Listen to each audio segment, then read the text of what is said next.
Hello, everyone. Thank you for joining our monthly VIP seminar. And today we will talk about digital evolution in sourcing and customer engagement. I am Wendy Lai from Global Sources, and I'm the moderator of today's event. Welcome again. Now, if there is one single concept undergirding the change across the full range of sourcing activities, it is definitely innovation, powered by technology. Today, I'm very excited to be joined by two very knowledgeable speakers in the area of digital transformation, Dr. Rajiv Chip and also Mr. Alexander Steinkohl. Our first speaker is Dr. Rajiv Chip. Dr. Rajiv Chip is APAC Head of Client Facilitation and Business Management in Faster Sales and Relationship Management, APAC Citigroup. Dr. Rajiv Chip is a seasoned capital markets professional with 25 years of international experience with leading financial institutions based in Hong Kong, New York, and Toronto. He is the Regional Asia Head of Client Facilitation and Business Management across Investor Sales and Relationship Management. Rajiv and his team are responsible for partnering with Sales and Relationship Management and delivering Citi's extensive investor client strategy across all products and geographies in the region within a risk control framework. Rajiv is also the co-chair of the COO Markets Committee of Asia Securities Industry and Financial Markets Association. Before taking on his current position in 2013, Rajiv was the Equities Business Unit Manager for Asia Pacific. He was responsible for business unit management functions related to equities products. Our second speaker is Mr. Alexander Steinkohl. Alexander is KW Commerce Head of Merchandising. KW Commerce is an international e-commerce company founded in 2012. In the meantime, the company has more than 380 employees all over the world. KW Commerce houses successful proprietary brands like KW Mobile, Calibri, and Nafaris under one roof. As an e-commerce revolutionary, the company consciously decided on the sale on online marketplaces like Amazon and eBay, which are close to customers, fast, and worldwide. This way, the company sells more than 20,000 items in the areas of accessories for consumer electronics and home and living. The company ships to more than 7 million customers a year with an increasing trend. In 2015, the company was crowned the fastest growing digital company in Germany by the online magazine Gründerszene. The annual growth rate of the KW Commerce GmbH continues to be in double digits. Prior to joining KW Commerce, Alexander was with one of Germany's leading import and export companies, supplying consumer goods worldwide to major international supermarket chains. He held different positions throughout the last few years in Hong Kong, Ningbo, China, as well as Ho Chi Minh City, Vietnam. So each of these speakers will share their insights and takeaways in the individual sessions. To our audience, now, after our speaker sessions, we will leave some time at the end for our audience to raise questions, and we will try our best to answer as many questions as possible in our Q&A session. Please simply type your question in the chat box throughout the webinar with your name, your company name, of course, your question, and also who you would like the question to address to. You can very easily locate the chat box function icon at the bottom of the Zoom webinar screen. So without further ado, let's have Dr. Rajiv Chib to share with us his thoughts on how to bring the digital evolution to sourcing and, most importantly, to your customers. Dr. Rajiv, please. Thank you, Wendy. Thanks so much for that very warm welcome, and welcome everyone. I'm grateful to be here today, along with Alex as well. So I guess today's topic, bringing the digital evolution to your sourcing and your customers. I will focus more towards the customer engagement, and my colleague Alexander will touch on the sourcing component as well. So I just spent maybe 30 seconds on this slide. Obviously, we're all going through an interesting time, in our lives with COVID, and we've obviously got innovation at the forefront. So there are many parameters that are working, against us. So I thought this was a very interesting key slide, just in terms of it's not that it's coming, it's here already.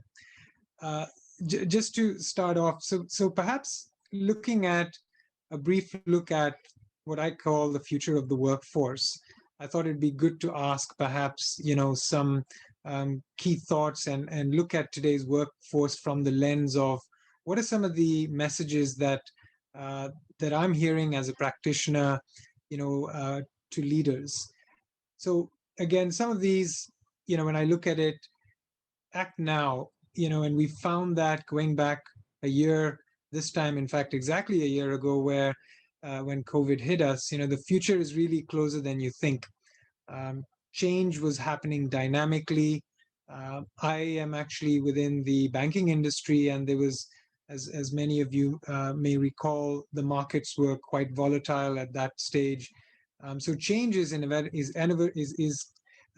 here, and also I think the message is that being complacent is not perhaps something that you want to be in a space, and it's accelerating. One of the things that definitely has taught us, and it's not something unique to just the environment that we're in, is that innovation and automation and digitization really has accelerated even more so. I think the other message to leaders is you have to constantly be dynamic. You have to make sure you're challenging the status quo when it comes to existing norms. So it's not a static future. You got to plan to be dynamic, and it needs to really be iterative. This is a bit of a motherhood statement, but it's really about taking leadership and owning the automation debate. We hear about the buzzwords on artificial intelligence and machine learning and robotics, but it's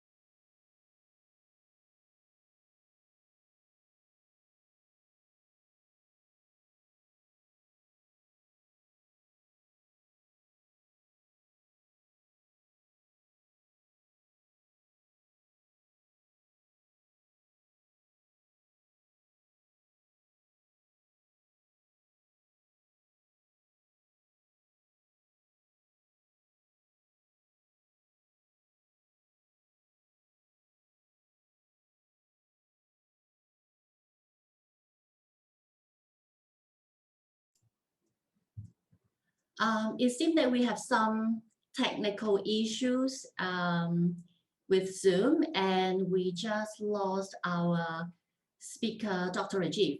So we are fixing the issue, the problem now. So I think what we are going to do is that we will have Alex to present to us first, and then we will add back Dr. Rajiv's presentation a little bit later.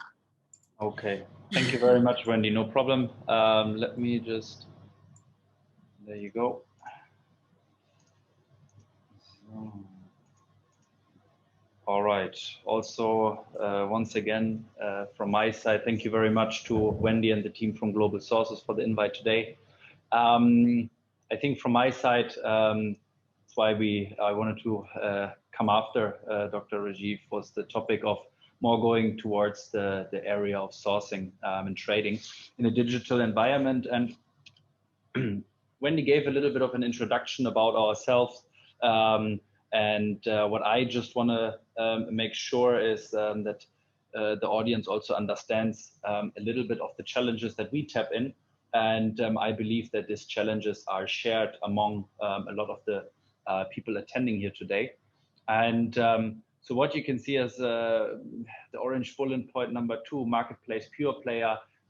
What are our customers? Our customers here at KW Commerce are customers that engage on e-commerce platforms, on marketplaces such as Amazon, eBay, worldwide. So what we basically went into, or when this company was founded, we always had a digital first approach in all our processes. On the customer side, it was never a question whether it is a digital first approach or not. But when we look into industries and partners, and the partners we work with, especially along our supply chain, that's when we basically started facing challenges. So as mentioned here on the slide, e-commerce marketplaces, digital environment for them is not an issue. It's basically how they were set up, and they have their digital first approach. But supply chain partners, and as we're talking today mostly about sourcing, we're talking about suppliers, manufacturers, etc. Maybe audit companies, third-party quality control providers, etc. All these partners along the supply chain definitely have to adapt and have to change, and it's a little bit the area that I will go into today. So sourcing and trading, and we are here today with Global Sources, and I believe that most people are quite familiar with the fairs hosted by Global Sources exhibition since 2003. Another very common place I believe most participants here spend a lot of time on over the last couple of years has been the China Import and Export Fair in Guangzhou. Since 1957, a fair which has attracted millions of visitors.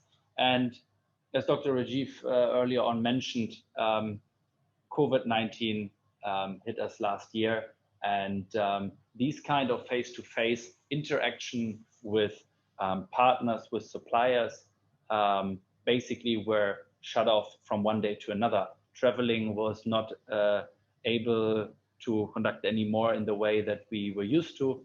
And this kind of interaction basically got very quickly lost. So a lot of people were forced to, by COVID-19, to adapt to a new environment, to adapt into a new kind of interaction with their suppliers. So platforms such as Alibaba or Global Sources, the matchmaking services they offer, were becoming more and more interesting. And what people realized is, I believe, especially with people who are familiar with the platform of Alibaba, is the quality of interaction, the quality of tools that we are able to use there on a B2B marketplace was not up to, let's say, the demand that was driven to these kind of marketplaces beginning of last year. And the ease of use of quality data, of the tools, of the interaction, it was more like a, let's say, first contact point, finding information, but what then? What happened after this kind of interaction or this kind of first contact were made with potential new partners? And this kind of first interaction, and I talked a little bit about no travel, no insight into the supply chain, especially on the supplier side, unless you had an office, let's say locally, very close to a supplier. For a period of time, traveling across China, within China, was not able. And again, also other countries were struggling with the kind of travel restrictions. So the question was a little bit in terms of visibility in your supply chain. How were you able to manage critical milestones, etc.? So early on, and now bringing these 2 points together from a first connection point with a potential new supplier, a follow-up was often made by a visit to a potential new supplier, assessing their quality, assessing their capabilities and their manufacturing side. So this was not possible anymore in the way that we were used to. And the kind of third-party providers a lot of people in this kind of industry and sourcing and trading are working with, let it be warehousing on the third-party logistics side, inspection and audit services, transportation, etc. All of these have been impacted. But if you're looking back, let's say before COVID, these were all areas that already didn't really, let's say, stack up to a digital transformation in the beginning. And throughout this pandemic, they were basically hit, and they had to change, they had to adapt. And this was something that throughout COVID was a critical change that happened to the industry. Now, what are, let's say, the learnings from that, and how to adapt and how to move forward with it? I believe that a lot of the interaction that still until today happens with suppliers, a lot of communication, a lot of data that has been shared is still done through email, is still done through messenger apps. We in our company still very famous WeChat, QQ. There are suppliers we are interacting with on WhatsApp, etc. So if you look at these kind of tools and you look at these kind of possibilities of these tools, I believe this is something, and we are feeling this a lot at the moment as we are growing in our business. These kind of tools limit you in your ability in scaling up your processes. And you need a solid foundation of tools that you work with, where you are able to scale the business, to adapt to new environments, and definitely a communication or let's say a critical tool in this kind of relationship management with suppliers in your sourcing process is definitely not email. Milestone management and adding the transparency to supply chain. I think what we all have learned in interacting with suppliers is that frequent exchange of communication is key in order to make sure you receive the right quality at the right time in the amount that you actually ordered. And I believe if you are looking into scaling these kind of relationship with various suppliers, you're managing different outlets, you're managing different platforms, you're managing different interactions. And bringing this kind of together into a platform, into an interaction with your suppliers along your supply chain is key in order to further grow, in order to add more efficiency to this kind of process. And what I believe, and I've mentioned this in the beginning, the tools are actually there. It's just a matter of making use of these tools, making sure that they've been integrated into your internal processes, but also on the way how to connect then these kind of tools to your partners along your supply chain. And I've mentioned marketplaces, B2B, and I believe that the tools on these marketplaces, that's something we all have to have a look into it, because B2B marketplaces, I believe, and coming from a side where our, let's say, our company's customer is the consumer, so more of a B2C marketplace that we are using with Amazon. If you look at this kind of concept and changing it to a B2B kind of relationship with your supplier or with your, let's say, inspection company that you're using, etc., etc. These kind of interaction can be highly automated.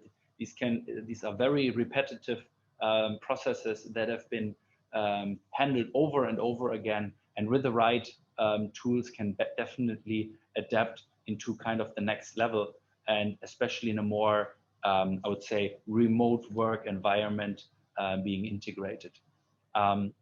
Communication, I've mentioned now a couple of times. I think bringing transparency to communication and making sure that even though you're not able to be at the manufacturer side or looking right at the quality, the kind of communication and the assurance that you get along your supply chain is something that can be easily managed with tools, with certain reporting. So that's also something in this kind of sense where processes definitely are changing and have to change in order to be competitive for the long term. Now, I'm coming a little bit to one of my last slides, and the area that I want to address on the last kind of slide is that building and implementing a powerful network that connects all stakeholders of the supply chain is key.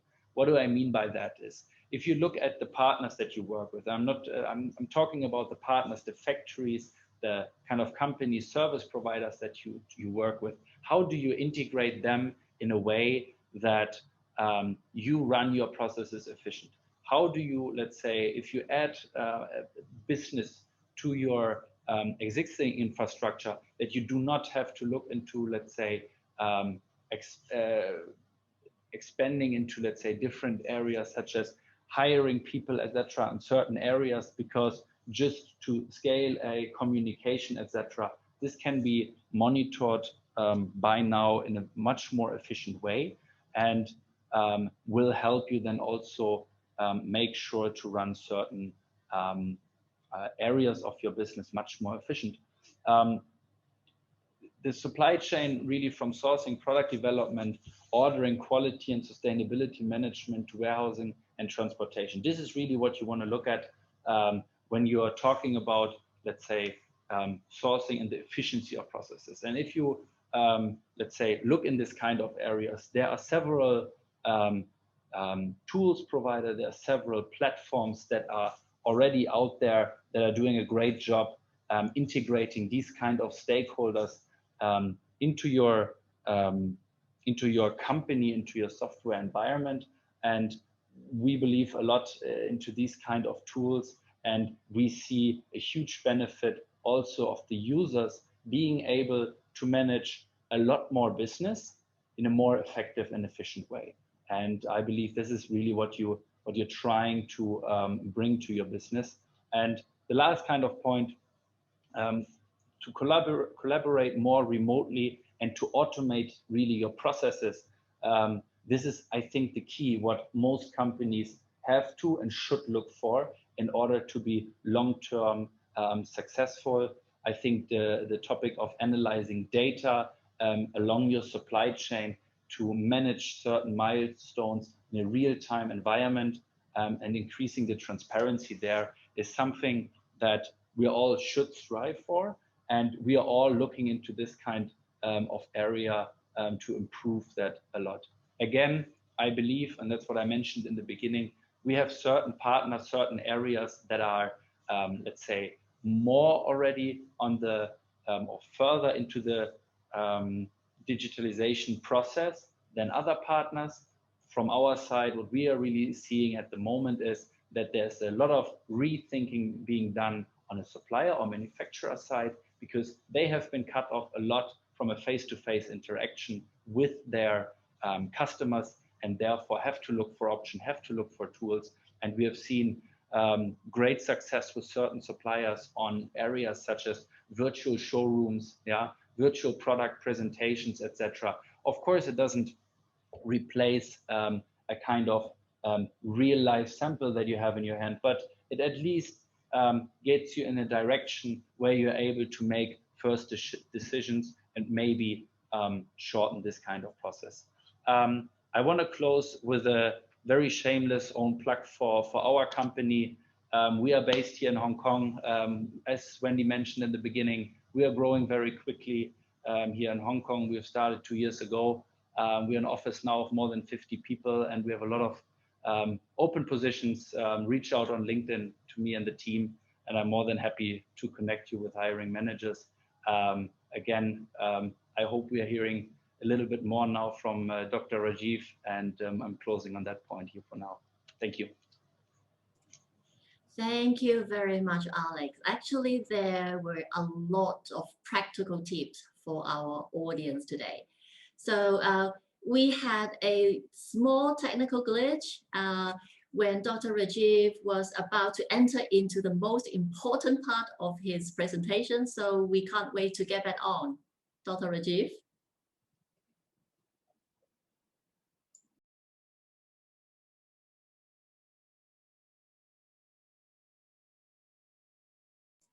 Dr. Rajiv, you are on mute. Yes, is that, can you hear me? Yes, loud and clear. Okay, I apologize to everyone. I am having some Wi-Fi issues, so I chose to go directly to this particular slide here. I guess the point really that I wanted to share with you, I think, and Alex had touched on this, is, as we look towards digitization, I really enjoy this particular slide. The first point is that we are in an environment where for the first time, we have at least 4 different generations working at the same time. So if you look at this particular slide, the x-axis, you have the baby boomers, you have the Gen X, you have the millennials, and then you have the Generation Z. And you can argue also the silent generation who are probably retiring, perhaps some of them are also in the workforce, but that's a very interesting time to be in. What that means is, particularly for the new talent coming into various industries, there's this interesting opportunity to be working with different generations, different cognitive behaviors.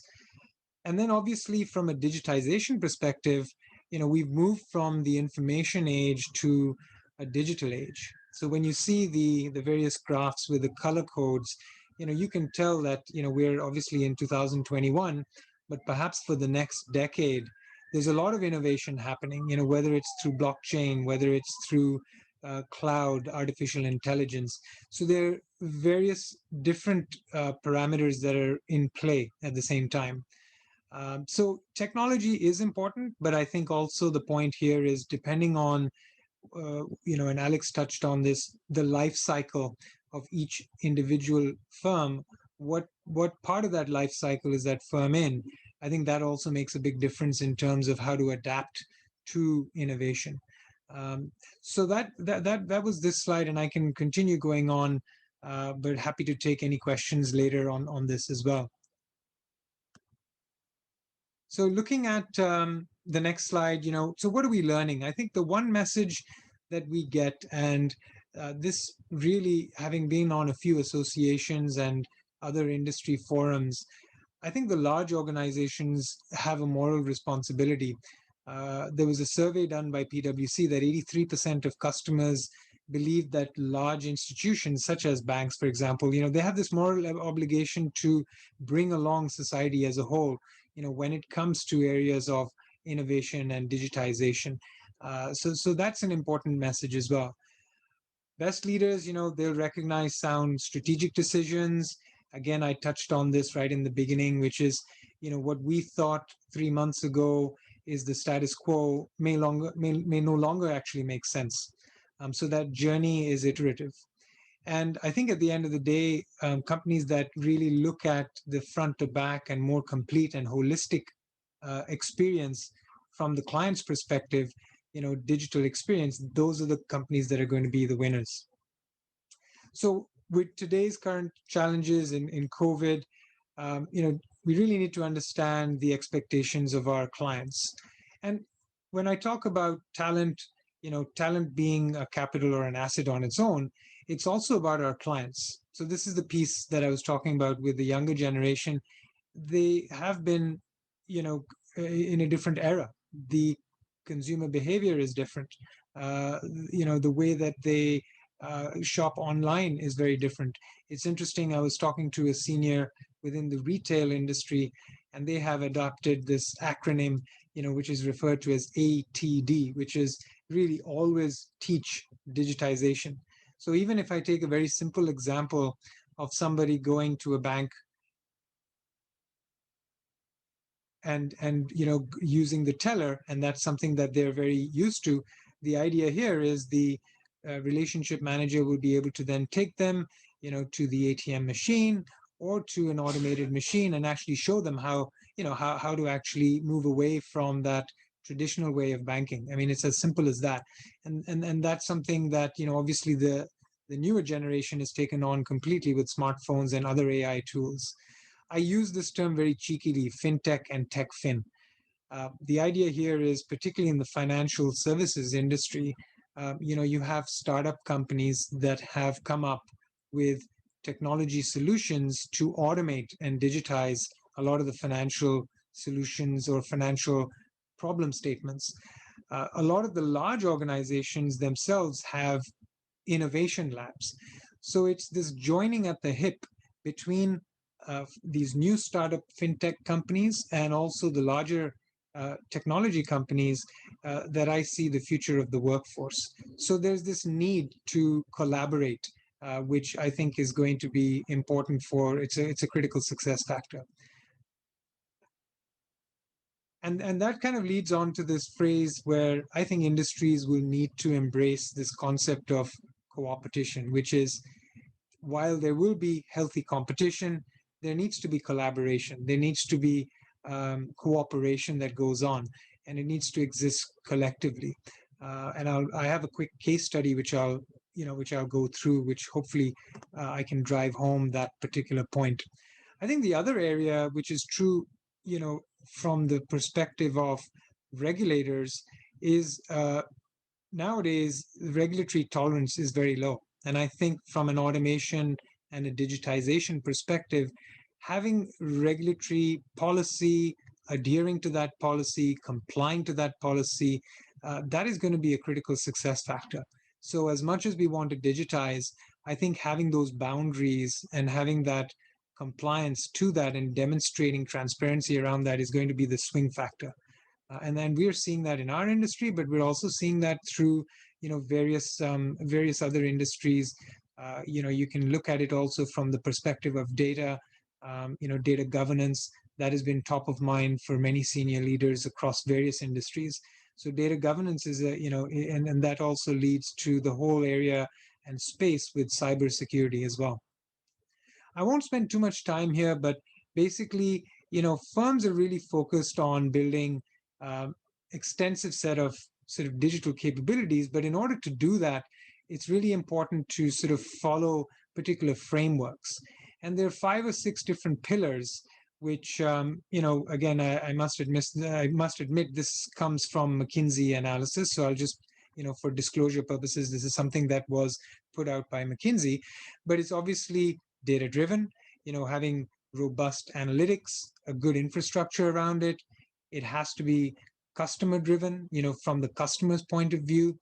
I think looking at some of my research that I've done, traditionally, industries, broadly speaking, have done a great job in coming up with technology solutions, but then going to the customer, engaging after the fact and saying, hey, look, this is a great technology solution that we have, buy it, as opposed to, sort of the other way around, where you want to hear the voice of the customer and then design some solutions, after that. So it's really kind of getting the cart before the horse. Digital marketing, it goes hand in hand. So again, this is the point around the life cycle management. Each firm, each client, they're at a different stage of life cycle. You have to be empathetic to that. I think the concept of empathy, we really saw it through the pandemic, where you had to really empathize where are the clients, what's the client situation? Are they able to actually deliver? I think that has come in play as well. Obviously, digitized sales and service interactions, the tools that we're providing them. We talk about cybersecurity, personal data, that has become a big question mark. Cross-border data privacy as well, between countries, what can you share? And then being able to really be agile in terms of delivery. So all of those ingredients really become those digital enablers. And then obviously, I think having an organization which has proper governance, a culture that really believes in the customer's journey, I think that those are the key ingredients to having a win-win situation and really succeeding in this digital innovative environment. So what I thought I would do is, in the interest of time, I know I just have a few minutes, but what I thought was, just talk a little bit about the role of sort of these acronyms that we've heard, big data and data analytics, etc. If I look at, 5 or 6 years ago, we were essentially looking at processes to automate. How do we lean out some of these processes? So where you have a lot of steps, manual steps, there were a lot of tools that were brought in where you actually, based on a rule-based environment, you're able to automate. In a few years later, we then moved to machine learning, what we call autonomics, where you had a few more variations of outcomes. You had cognitive decisions. In our industry, for example, using algorithms, to make to provide data more efficiently and more on a real-time basis. And even though on the slide I've mentioned 2018 onwards, I would argue in some industries we're in this space already, is this cognitive and artificial intelligence, where it's really a complex environment. You've got data in different formats, multiple places. It's unstructured, various rules. So we're in a very complex environment today, but also I think we've moved in the right direction when it comes to artificial intelligence. And that's kind of the evolution that we see. I thought just to share two quick case studies, which I thought were quite useful, at least through the pandemic, that we saw. One of the things that we've seen is really what we call first line of defense, particularly when you're trying to look at risk management metrics for your organization. How do you provide those metrics in front of your senior leaders very efficiently, very quickly? And we found through the pandemic that while the tools were all there, aggregating the data was quite the challenge. And I think what happened was during the pandemic, it supercharged and accelerated a lot of those projects so that we were able to actually provide that data very quickly to the decision makers in the firm. And that's basically what this slide is showing, is that, we had an environment where we were, essentially emailing documents. We were putting it into databases. In some cases, we even had physical paper. We were having a lot of unstructured data. We fast-tracked that. We worked with technology teams. We also brainstormed with the industry practitioners to see perhaps what are they doing better. And then we were able to understand, categorize, learn, digitize, use AI tools. And not only that, we were then able to create workflow tools, provide transparency. We were able to also leverage, for example, one case was we had a client where we needed to sign a document, but because of COVID, they couldn't leave their office. So we had to actually think about a digital tool so that they were able to electronically sign the document, and we were able to close that particular, event, which was, just a small example of where we had to really accelerate that. So this is one example. The other example also is, looking at least the business that we're in. A lot of it is bilateral agreements where we're dealing with legal documentation. We're dealing with credit documentation. So you can imagine in an office of 5 or 10 people who are basically writing up documentation, that process in some instances was taking traditionally 1 month, 2 months to actually, turn around.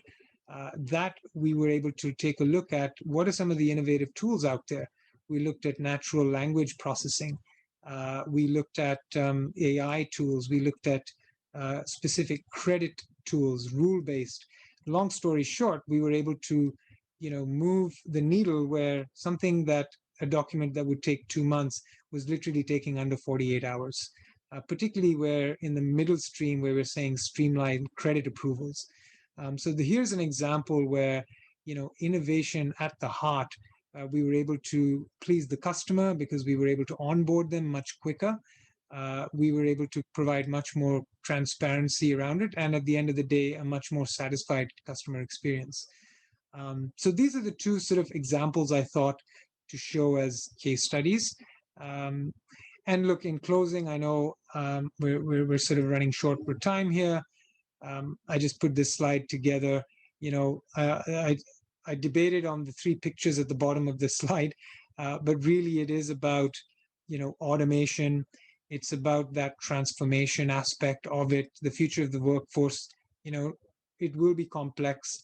There's a variety of disciplines involved. I think even prior to the pandemic, we were looking at technology initiatives, but I think today we are fortunate and grateful that a lot of it is supercharged, and we're sort of riding the wave on that. Sustainability is key, and I think at the end of the day, talent is really, it's a capital. It's another asset class on its own, and that really translates into being a diverse talent group, a more inclusive talent group. And I think organizations as a whole, you can see that through the media, you can see that through mission statements, you can see that through disclosures of financial statements. Diversity and inclusion is at the heart of it. And we are, just because it's very close to my research, we're in a multi-generational environment, and I think we need to embrace that. So that's all I had from my side. Maybe I'll hand it over to you, Wendy. Thank you very much, Dr. Rajiv. Well, definitely a lot of ideas and a lot of angles for us and for our buyer community to think about. So one thing that you addressed today, which is about the future of workforce. So something very interesting from your presentation was that you're saying, we have now 4 generations of people working in the same workplace. So we have boomers, we have Gen X, we have millennials, we have now Gen Z. And each of these generations of people, they own distinctive value in businesses. For example, boomers and Gen X, they are more business oriented with a stronger commercial sense. Millennials and Gen Z, they are being more tech savvy. So how do we leverage the different distinctive values within the workforce so as to drive a faster and more market-oriented digital transformation? No, that's a great question, and thank you for asking that, Wendy. I think, maybe what I can do is I can share an example of what I've seen that's worked. I think, definitely one of the things that, what I would say is the tone at the top definitely is important. And that comes from sort of from the leadership team, and but also equally the echo from the bottom. I don't know if many people have sort of heard from that, is yes, the tone from the top is good, but the echo from the bottom needs to be loud enough as well. One of the things that, some of the research that IBM actually has publicly put out as well is, this concept of reverse mentoring. And I would say that's not a new concept in any means, but the idea is that, you have these huddle meetings where you empower, let's say, the Gen Z or the millennials to be the decision makers. So you give them the power, and let's say for a couple of sessions, you have them actually come up with some thought, some key content, some key pain points, and how they would address it, and invite let's say baby boomers who are more seniors, and let them sort of reverse the roles. And that has been an interesting, definitely an interesting tool that's been used in some organizations in terms of collaboration. So I think that's one thing that I've seen, at least from a practical standpoint, work. If I become a little more academic, I think one of the things, that maybe I can quote some of my research as well, is there is a little bit of a myth when it comes to the younger generation. You can see it in certain tabloids, you can pick up certain magazines, where you have millennials want to become, the CEO tomorrow, or you have millennials who, they're narcissists, or, so I want to demystify a little bit of that, because the research actually suggests that they love being coached. They definitely, like being, from a facilitation perspective, told where do they fit in the grand scheme of things. So I think there's definitely room for having an understanding of their cognitive behavior, their cognitive style. Just a very quick example. I was chairing a meeting, and you had a couple of millennials on their smartphones. When you peel the onion a little bit, obviously that may have appeared to be irritating, but actually what they were doing is they were trying to Google some of the content. So it actually contributed to the discussion as well. So it's some of the cognitive behavior aspects and educating both sides of the spectrum in terms of understanding, one another's cognitive behaviors to see how you can increase the level of self-efficacy between the subordinate, let's say a younger generation, and the older generation. And the theory also suggests is the higher the self-efficacy, the higher the trust, the more knowledge sharing that happens. So I think that's also, I'm getting a little academic, but I think that from that standpoint, I think there's also room for an education component. And I've seen certain organizations embedded into their leadership training programs, into webinars, etc. Thank you very much, Dr. Rajiv. So basically, the leaders would have to cultivate a more like inclusive and collaborative work culture, so that all these different generations of workforce and team members can contribute their distinctive value in one with a team. Absolutely. Thank you very much, Dr. Rajiv. So I have actually a question for Alex. So Alex, your business is very interesting in a way that it actually touches a lot of stakeholders on the supply chain. What upstream to manufacturers, to e-commerce platform, to logistics, and to end users, etc.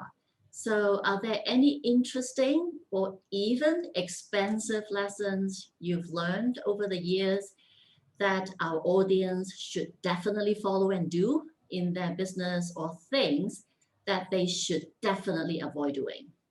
Yeah, thank you for that question. Definitely along the way, a couple of mistakes, learnings, some a little bit more expensive, some a little bit less. I think overall, you mentioned it, the supply chain, the partners that you work with along the supply chain shows a big variety. And I think in the chat box, there were a couple of questions on how do I source with confidence? How do I build trust and confidence with suppliers? And touching, let's say, only now on the area of a supplier and buyer relationship, I think that what I've mentioned is this kind of monitoring and communication of milestones. Yeah. If you start working with a supplier, of course you will start with a test. You do not start with moving a big chunk of your business, moving an important order to a supplier you are working with for the first time. I think an additional topic is this kind of transparency that you're putting out, and having a plan, having kind of managing it like a mini project within your company, saying, okay, these are the milestones that I would like you as a buyer or you as a supplier to fulfill, and having regular check-ins on these weekly, sometimes daily, on really monitoring and keying into this kind of data into a system that you have available makes this kind of process very transparent. You see when you're running a delay, you see when you are, let's say, not hearing the feedback that you need, that you want. And this kind of chain of, let's say, milestones, you can add in other partners, add in an inspection company, add in your own inspection team, add in a 3PL warehouse provider, add in a whatever company it is, you're trying to let them understand on the milestones that you work in, what are the subsequent milestones, and if they are running short of time, they have to move deadlines, that the whole supply chain will move in deadlines. We have seen that with the Suez Channel now, the backlog that this created, this kind of vessel that was stuck for a couple of days, this kind of backlog that this creates all over the world in terms of containers, in terms of unloading vessels, loading vessels, where the vessels stuck in terms of backlog of delivering items. This is a whole chain, and if you have an issue in your chain, this kind of milestone needs to be monitored, needs to be put out there, and you can take certain measures if you have this transparency along your supply chain. And I think that's a learning, and I think that's a continuous learning that a lot of people make. If you have these kind of visibility on your milestones, you share them along the supply chain with your partners, you will get, let's say, a much more seemingly working together supply chain. And I think that's something that we have learned over the years, or I have learned over the years, that these kind of regular check-in with your partners, making sure they are aware of your timelines, will help usually expand on efficiency there. Yeah, thank you very much, Alex. And I think that's where digital transformation would come in handy, so that to enhance a higher transparency of the entire supply chain, and also to mitigate, the issues and the risk as well. Correct. All right, so we have several questions actually from the audience. And this one is from Nifty ICT Solution. I think this is a very big topic that we can devote a few hours on, but in a few sentences maybe, Alex, what are the best practices for starting an e-commerce company? I myself are not the founder of the particular company that I'm working for at the moment. What I can share a little bit, as I'm quite close, let's say, to the founders of the company that I'm working for. I think one of the areas was really, and then let me focus on this kind of business that we are in: marketplaces, e-commerce marketplaces. Of course, on the forefront, Amazon. You have eBay, you have in the US Walmart.com, you have other marketplaces around the world. I think that a key factor there, if you work on consumer products, is really you have to get the product right. Yeah, and it doesn't matter what kind of internal processes you have, you cannot, with a good process, sell a bad product. And I think this is something quite important. I think timing is a very important topic. Looking a couple of years back, what the marketplace environment was like on a B2C marketplace was a very different one than it is at the moment. It was a very different one before the pandemic. It is a very different one at the moment. So timing is a very important topic. Overall, I talked a lot about processes, standard processes, making sure that your repetitive processes are covered by a very solid process. And I think that's something. If the process is only a company, 1, 2, 3 people, you have a process that you can scale at a certain point. And I think that's something along the way when you're building a company, when you're building an e-commerce company, is something that you should be mindful of.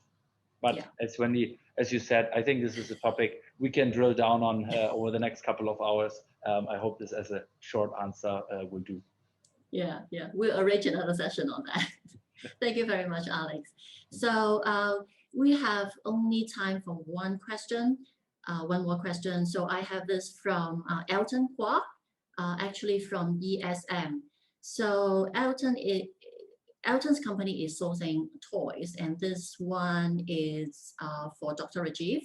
So any advice on, any online resources for complete digital experience or learnings, I guess, specifically to make sourcing, checking and vetting and verification more seamless on the supplier side? Right.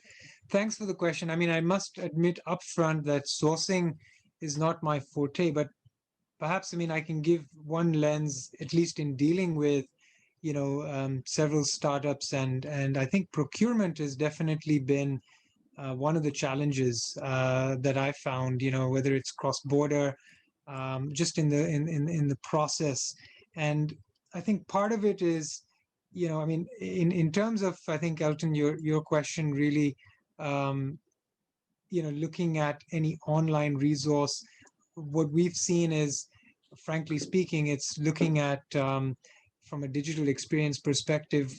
Our experience has been more around which of the companies that have pitched to us really have specific niches. And one of the things that we found, and perhaps I don't know if this would apply to the industry or the products that you're involved with, but it's really innovating with companies, for example, who've had experience, cross different jurisdictions, that we've seen a lot of success.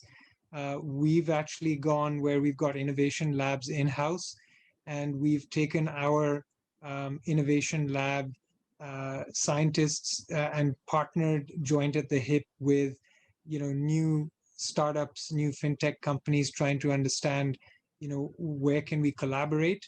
And often it's not about boiling the ocean. In other words, we don't want them to actually come and solve our front to back issues. It's more about take one or two problem statements, and as part of that overall end-to-end solution, what are those one or two problem statements that a particular for example, a fintech company has come in and they've just been able to provide their expertise on those one or two issues, and we've then short-circuited that and really essentially brought the lights on. So the intention is really to be, we've done a lot of listening, if you will, to various pitches from various startup companies, and then we've been very deliberate about exactly and specifically what is the problem statement we're trying to fix. And I think Alex was kind of talking about being very, very deliberate about processes. For us, it's being very, very deliberate about what's your problem statement, like what. And to our surprise, we've been able to partner with quite a few who actually were able to just deliver on that. I don't know if that answers your question. I'm not a sourcing expert, but I think from where I'm sitting, and from a digital experience perspective, that's what we've seen as being as successful. Okay, thank you very much, Dr. Rajiv. And actually, one tip for Elton is that there are actually platforms that verify suppliers. So you may consider to look at resources from those platforms, for example, like from Global Sources. So we do verify our suppliers, before they get on our platform. So I think that already gives you, one layer of confidence before you source from any one of them. So conscious of the time, thank you very much again, Rajiv and Alex, for sharing your time, your knowledge and insights with us today. And to our worldwide audience, thank you for joining today's webinar. I've enjoyed every bit of the webinar today, and I hope you do too. Don't forget, we are running monthly webinar like this one, and please stay tuned for our next webinar in May. To ensure you won't miss any of our coming programs and events, and if you would like to get more information about our Global Sources VIP Buyer Program, you can simply scan this QR code to get more details, or simply send us an email at vip@globalsources.com. Again, thank you for joining, and I hope to see you again soon online, or even better, physically at one of our coming trade shows. Until then, take care and goodbye. Thank you. Thank you very much.